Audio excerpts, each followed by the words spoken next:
how are you all doing? Today we are going to learn hypothesis testing, and I'm going to give you a quick in a capsule summary of what we're going to learn in hypothesis testing.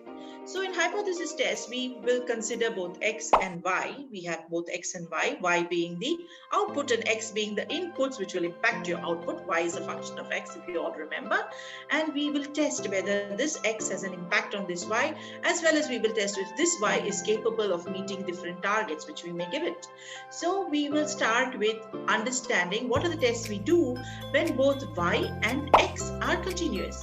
So when both Y and X are continuous, the tests we run are correlation, regression, and a scatter plot. Next option, Y continues to be continuous and X has become discrete. Now when Y is continuous and X is discrete, we can check for both variation and centering. So here we're going to do tests on variance, standard deviation, or mean.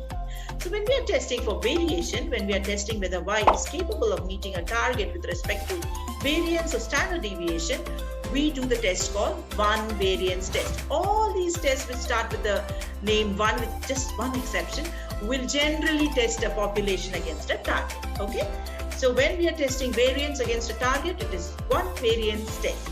Now we have two populations, maybe male and female, and we are trying to see if the variation in the male and the variation in the female are similar or significantly different. So if we have to do that, we do two variance tests. Easy to remember, checking for variance, number of populations two, so two variance tests. Okay, and in variance test we can as well as check for standard deviation.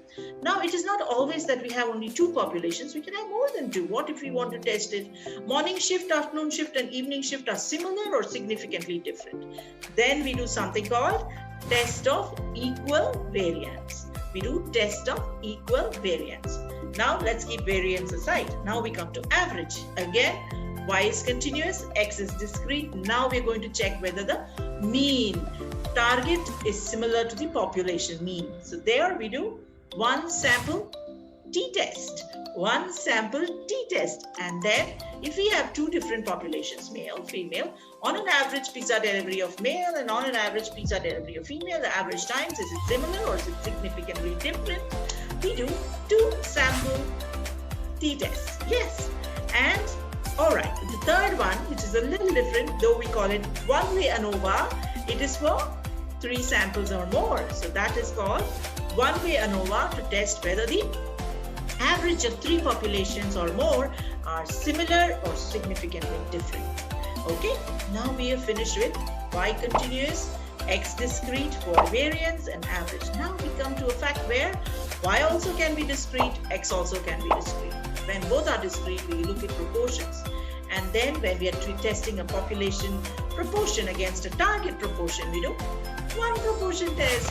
If we are testing proportion of male versus female, or educated versus uneducated, or graduate versus undergraduate, so where there are two populations and we are testing the mean of both against each other, not mean, sorry, proportion against each other, we are doing two proportion tests. And now if we have three or more proportions to test, three or more populations with us, we go with chi-square test. There are a lot of chi-square tests which we will learn.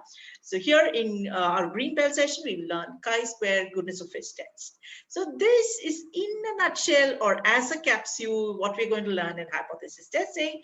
See you in the class so that we learn how to do these tests and how to understand whether their X's are significant or not significant. See you. Bye-bye. Have a good day.